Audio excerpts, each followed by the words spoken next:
बेटा श्रवण, सूर्य के प्रखर ताप से हमारे कंठ सूख गए हैं। क्या कोई जलाशय समीप है? अभी जाता हूँ माता जी, आप चिंता ना करें। मैं अभी जल्दी तलाश कर यहाँ जाता हूँ। बेटा जल्दी ही जल लेकर आना। जो आज्ञा माता जी।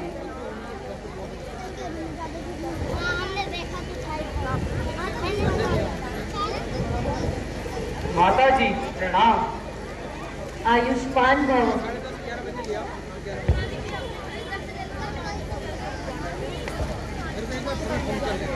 पिताजी प्रणाम। आयुष्मान भव।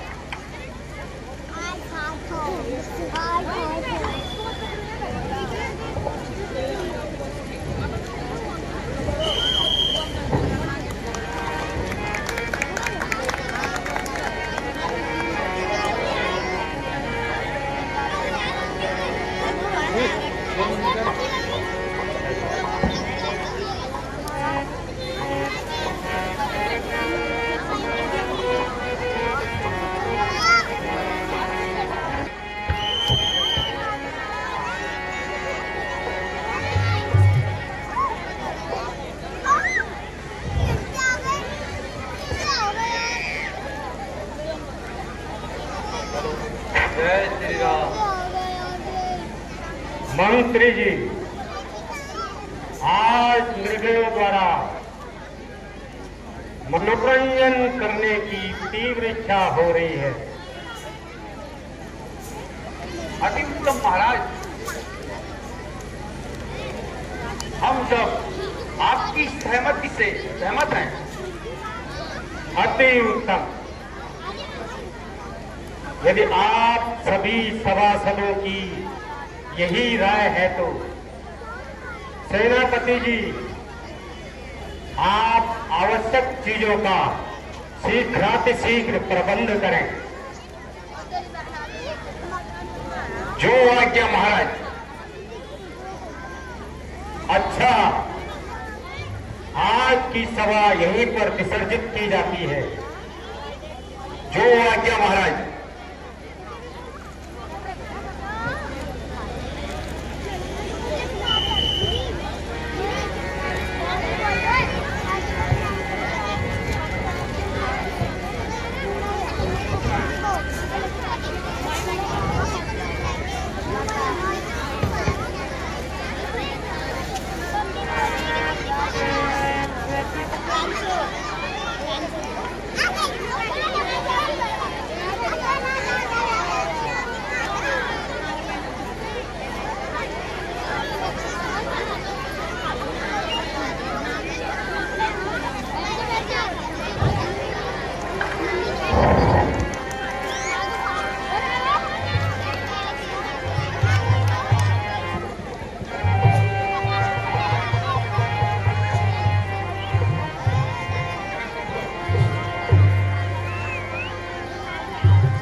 सेनापति जी,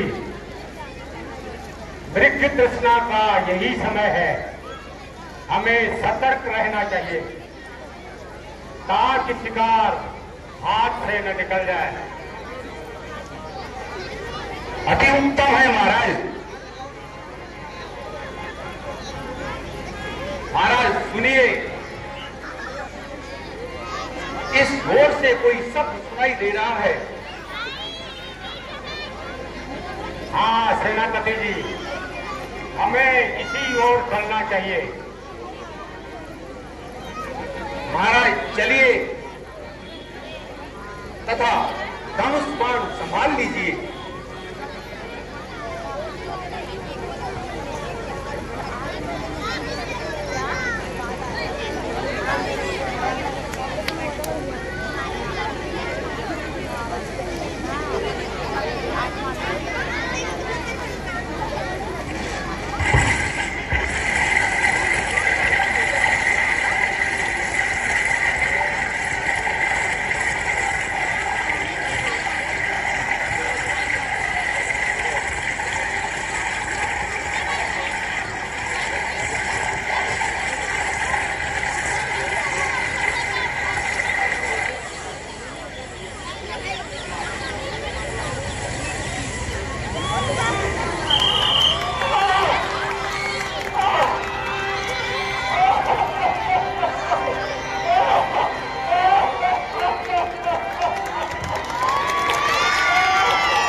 श्रवण, हे भगवान, क्या यह घोर कलंक का टीका मेरे ही मनूस माथे पर लिखा हुआ था? मुझे ये कौन से पापों का प्रायश्चित करना पड़ रहा है? सारे संसार को मात्र पितृ की सेवा सिखाने वाले श्रवण, हे उज्जवल भविष्य, उठो, मुझे क्षमा करो। मैंने ही अज्ञानतावश यह अपराध किया है। हे भगवान, आप भी अपने दंड से मेरे प्राणों का अंत कर दीजिए। मैं ही इस पाप का अपराधी हूँ। राजन, जो कुछ मेरे भाग्य में लिखा था,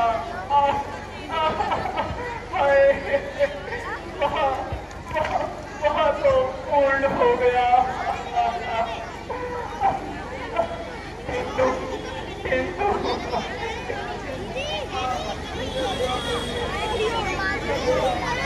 तथा इतना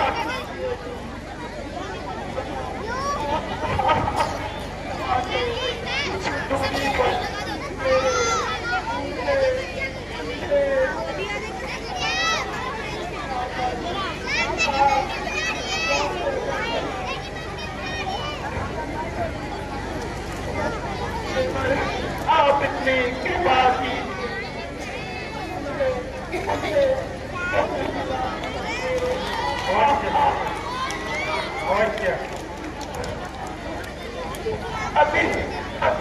अति तीव्र पीड़ा हो रही है। कृपया इस पहाड़ को भी निकाल दीजिए तथा मेरे माता पिता को जल पिला दीजिए। अवश्य सर्वण, अवश्य अवश्य।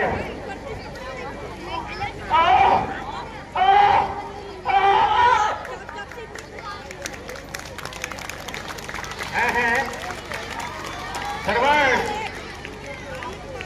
ईश्वर के वास्ते मेरी दशा पर दया करो सर्वण। ये क्या? संसार को मात्र पिता भक्ति सिखाने वाला श्रवण क्या इस संसार में नहीं रहा? विधाता, तेरी लीला अपरंपार है।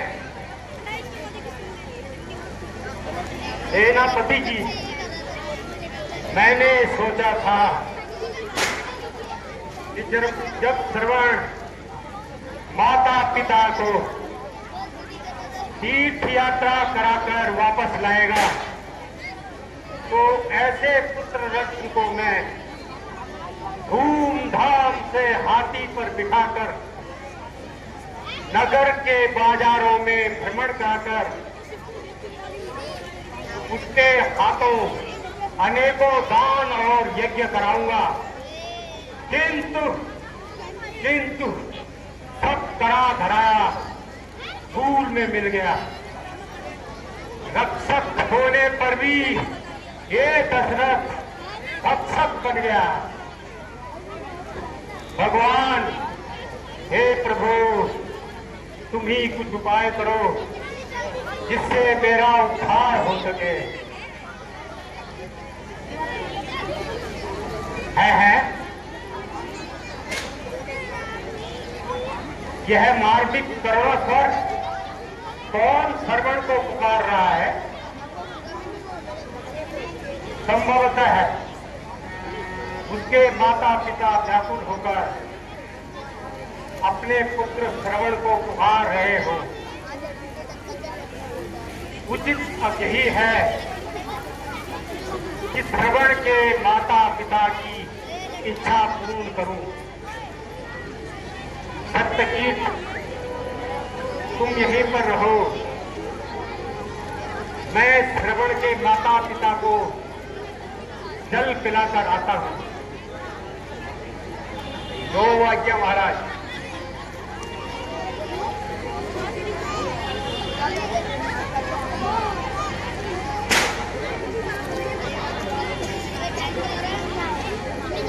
चलते हैं सदा सत्य के बाद, पर झूठे दाव नहीं चलते। दशरथ तो चलता है, किंतु दशरथ के भाव नहीं चलते।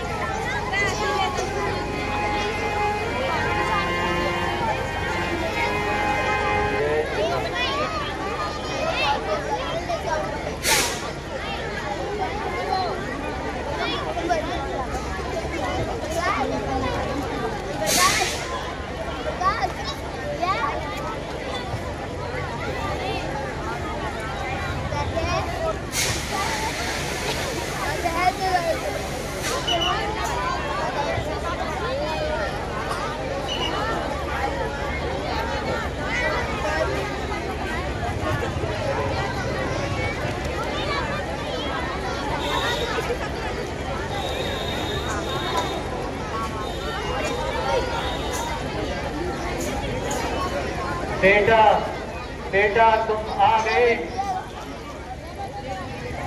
बहुत देर लगा दी बेटा। क्या जलाशय दूर था? बेटा तुम कुछ बोलते क्यों नहीं?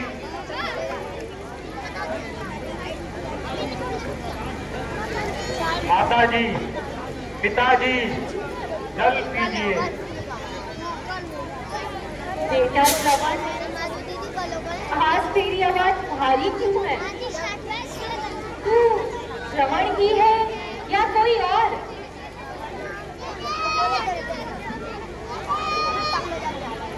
हाय, अब मैं क्या करूं? क्या झूठ बोलूं? नहीं नहीं, दशरथ कभी झूठ नहीं बोलेगा।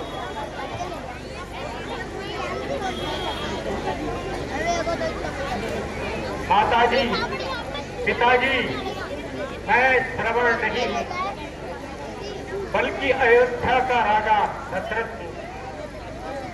माताजी, पिताजी, जल पीजिए। मैं तो पहले ही समझ गई थी कि ये मेरे श्रवण की आवाज नहीं।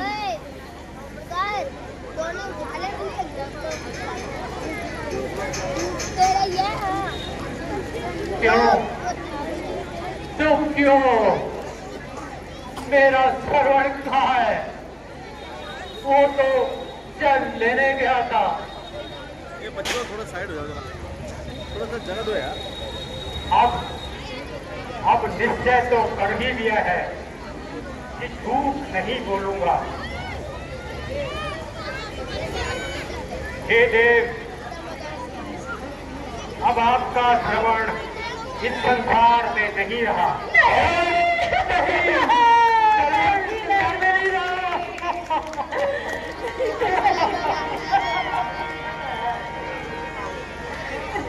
क्या उसकी मृत्यु हो गई है देव? क्या कहा?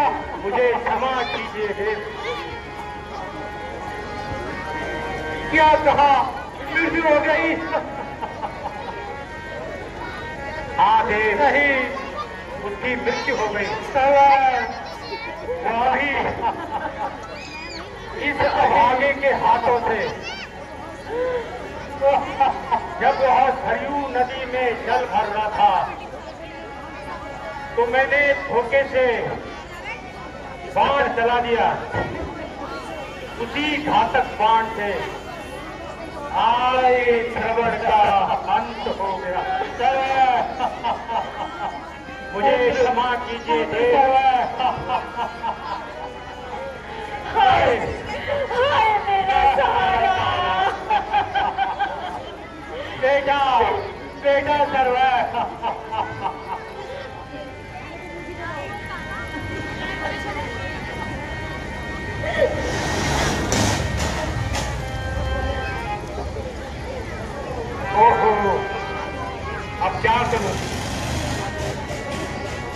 अब श्रवण के माता पिता को कैसे खैर बताऊं? माता जी उठो, जो कुछ होना था वो हो गया। अब आप मुझे ही अपना श्रवण समझो। अब हे महाभाग्य, जल पीजिए।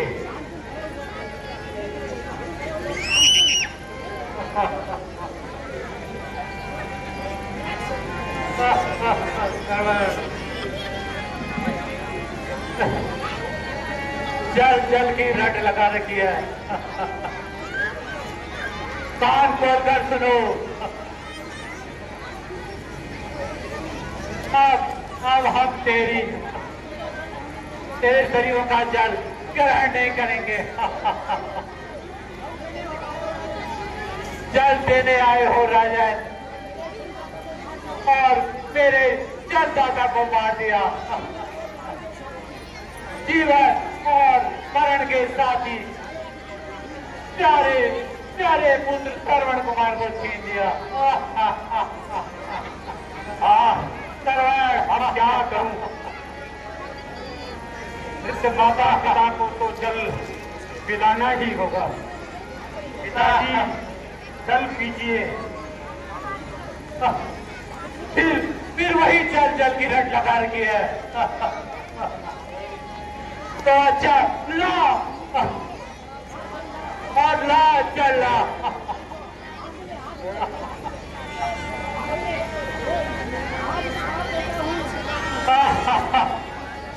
आज तुम्हें शराब देता हूं।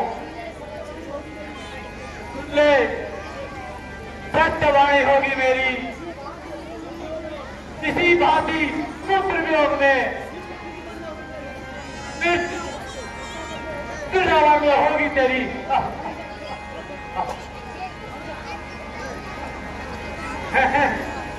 ये क्या हुआ? ये तो दूसरी हत्या भी हो गई, किंतु इतनी तो शांति मिली कि ऋषि मुझे श्राप दे गए, जो कि मुझे सहज स्वीकार है। इस श्राप से ही मेरे हृदय को कुछ शांति मिलेगी। यद्यपि यह अपराध मैंने अज्ञानतावश किया है, तथापि एक ऋषि जी का श्राप मुझे शिरोधार्य है।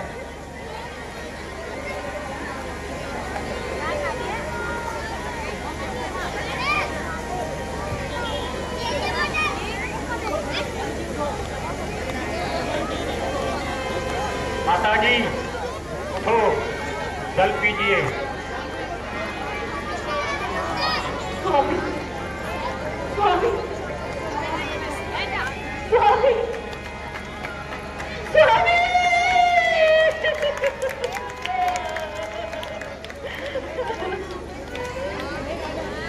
हे राजन, आज मेरे सम्मुख मेरे नयन ज्योति एवं मेरे सौभाग्य एक साथ अस्त हो गए। इसीलिए मेरा भी श्राप लो। जिस प्रकार मेरे पति और मेरे पुत्र की लाशें बिना क्रिया कर्म के पड़ी हुई है, इसी प्रकार पुत्र होने पर भी बिना क्रिया कर्म के अयोध्या में पड़ा रहेगा तू। हाय श्रवण, स्वामी श्रवण। हे पतिदेव, जहाँ तुम जाते हो दासी भी वही आती है। हे पुत्र, जहाँ तुम जाते हो तेरी माता भी वही आती है।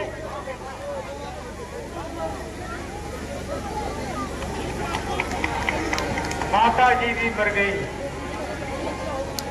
ये बहनों की हत्या हो गई। सती, तुम्हारा श्राप भी मुझे स्वीकार है। यह तो श्राप नहीं, मेरी शांति का अनुष्ठान है। हे आकाश के तारों, तुम भी हंसो, खूब हंसो। इस अभागे दशरथ के कर्मों पर आनंद मनाओ। है पवन भी सुगंधित हो रही है। क्या देवता इस घटना से प्रसन्न है? वह कौन है जो श्रवण को पुकार रहा है? वो देखो, श्रवण और उसके माता पिता की मूर्ति मेरे सामने खड़ी है।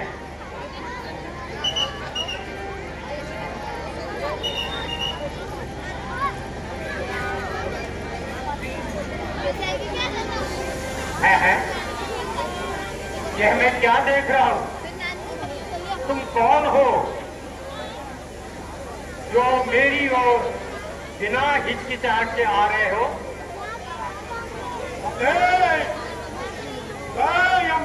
यमराज, यहाँ कुछ प्राणियों के प्राण लेने आया हूं, परंतु प्रतीत होता है कि ये मेरे अधिकार से बाहर है। ये तीनों को स्वर्ग के यात्री है, इसलिए आप धन्यवाद को जाता हूँ।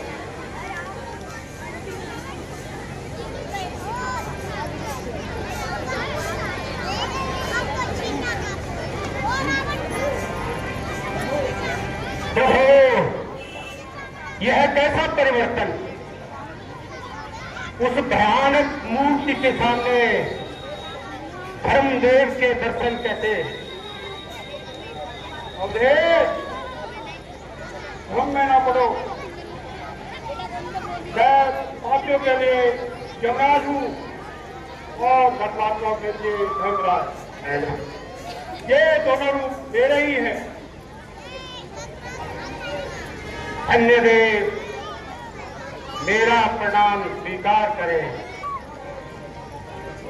श्रवण और उसके माता पिता को छोड़ दीजिए, नहीं तो दशरथ इनके वियोग में बावला होकर अपने प्राणों का भी अंत कर देगा। देव, अवधेश, यह कार्य भी मेरे काबिल से बाहर है। मैं इन तीनों के प्राण नहीं छोड़ सकता। तथा आपको यही राय दूंगा कि आप इन प्राणियों का शोक छोड़ दें और अपनी राजधानी में लौट जाएं। अन्यथा आपकी प्रजा में बिना राजा के त्राही मच जाएगी तथा सारी प्रजा का नाश हो जाएगा। देव, हे देव, हे देव, मुझे भी अपने साथ ले चलो। देव, मुझे भी अपने साथ ले चलो।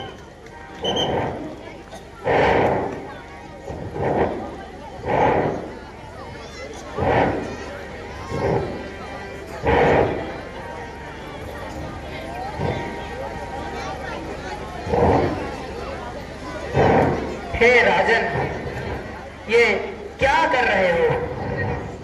बावले ना बनो। क्या तुम भूल गए अपने ऋषिपन को, अपने शांति और अनुष्ठान को? क्या तुम्हें अपने बड़ों का स्मरण नहीं? क्षमा, मुझे क्षमा कीजिए।